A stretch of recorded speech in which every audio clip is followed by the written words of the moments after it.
Welcome back to welcome back to My Hero Academia Anime Review, episode number 19. This one I'm reviewing the 60, I believe this is the 60th episode. Yeah, 60th episode of the anime. Talk about your Quirk and the 197 chapter manga and exploding Quirky exchange. This particular episode, I looked it up. Apparently, this one only adapts. Get this, chapter 114. 116 and 117. I'm like, why would they skip over 115 for? Yeah, it really doesn't make much sense. But here's the thing: the first minute of the episode is taken from the last page of chapter 113. Yeah, that's where it's taken from. And then simply put, from what I can tell, while rereading those particular chapters, no major change. It mostly stayed the same. No other change. This one we find out pretty much almost the entirety of Class 1A did pass, except for two, and that was Shudo and Bakudo. They were the only two who did not pass. For Bakudo was probably due to his bad attitude, and Shudo probably because of him, during the fight with Gang Orca. That could be the reason why, but I don't know. But there was actually about 3 people who did not pass. Those two, along with the guy from a rival high school, who, get this, once they announce the winner, Midoriya does get his license, and he takes a picture of it with his phone and sends it to his mom and to All Might. Okay, I get why you want to send it to his mom. That is sweet of him to do. Send All Might, great idea, especially since All Might not only was his childhood idol, like pretty much was basically someone he grew up with, but he's also his mentor, and it makes sense. And when they show All Might getting the picture later, he is so happy for Midoriya. When you see All Might, he only appears in like 2 scenes the whole episode.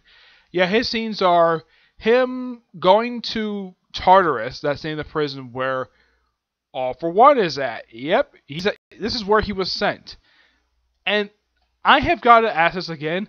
How can this guy see? The guy's got no eyes. He's got no eyes. He's got virtually no nose. And the only way I can see that he can breathe is through his freaking mouth. How in the world can he see All Might? This is something that really kind of bugs me about this character. Because the way it looks like from when the last before, the most recent battle that All Might had with All For One, he basically nearly killed him. The point where he's got no hair. His eyes are virtually gone, and his nose is gone too. And he says the only way he can actually be alive is via the tube he has. Yeah. And this little scene lasts for a good almost 5 minutes. It's almost to the point, despite the fact All Might is very powerless right now, but even if he doesn't have his power, he can still easily break that glass by punching it really hard. Not for the one for all spark, but with sheer raw power, he could easily break that glass and probably beat the crap out of him for basically insulting Deku. Yep. And of course, he's driven back because, well, he can't fly anymore, but he's able to somehow put on his, I heard it's referred to as his Silver Age costume that he used to have. Yep.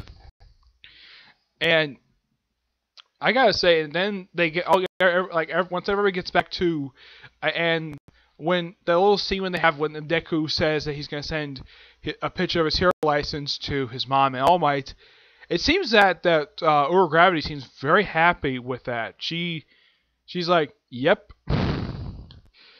She probably is thinking in her head that is a sweet thing to do. Yeah, she probably loves the fact that they do that. And he even got a chance to talk to the other school, basically the guy who's kind of considered to be this universe version where his appearances of Cousin If from the Addams Family. And they talk about the character Cammy. And I kind of knew this. Yeah, it turns out she is actually not Cammy. She's actually just parents transformation. She's actually one of the members of the League of Villains. Yeah, and the League of Villains makes a brief appearance in this episode. He makes 2 brief appearances, and she calls him. It's like, yeah, I have something he wants: a sample of Midoriya's blood. Yeah, this little drop. I guess he wanted it for some reason. I don't, as far as I can tell, I don't, He doesn't really come back after this. As a matter of fact, he disappears for quite some time. I don't remember. As far as I remember, I don't think he shows up in the internship arc or the next several arcs. It's basically some other villain. But yeah, this is the last time we see the League of Villains for quite a while. Because after this, League of Villains do not play a role in the manga. They basically get reduced to, they get put to the side to focus on other stuff. Yep, and then pretty much the episode ends with Bakuto telling Midori they should meet out front and walk for a bit. And apparently he knows almost everything about the fact that, well, he kind of suspected about the whole thing of, well, this about everything that's been going on with Deku since the beginning. And then he challenged him to a fight. And that's where the episode ends. Basically, where the episode ends is actually page 10 of chapter 117. There's about three pages. Yeah, because these chapters are only 13 pages long. Yeah, they're not very long. That's the thing about this particular series. A lot of the time when I read manga, each chapter tends to be about 20 pages. My Hero Academia tends to be about 13 pages long a lot of the time. And I looked it up yesterday. I didn't get a chance to do this review yesterday because I was leaving to go to Rock Universe yesterday. So yeah. But this was a by far really good episode. And definitely, as far as the episode's concerned, the Hero Licensing arc, that's over. Right now we're on the internship arc. But technically this is the in-between stuff before. Even though this is kind of gets to be part of the internship arc. And then probably next episode would continue this fight. And maybe they're going to say 115 probably for the season finale. I don't know, just a possibility. Alright, now on to the newest chapter of the manga. I have to get my phone unlocked. Yeah, starts out where everybody's still watching the fight, the first fight between Class A and Class B, 1A and 1B. And basically, the character who's kind of the MVP of this little first part is basically Froppy. Yeah, where they say that she apparently, they kind of suspect that she can jump really high, and they mention her doubles, but they don't really show them this chapter.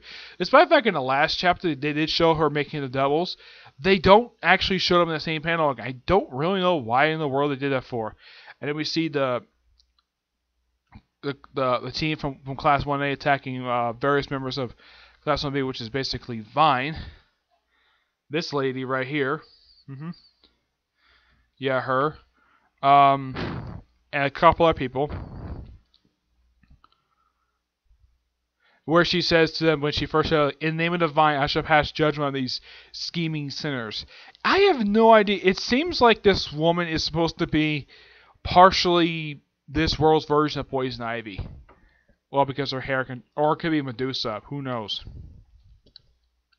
And then she thinks she captured one.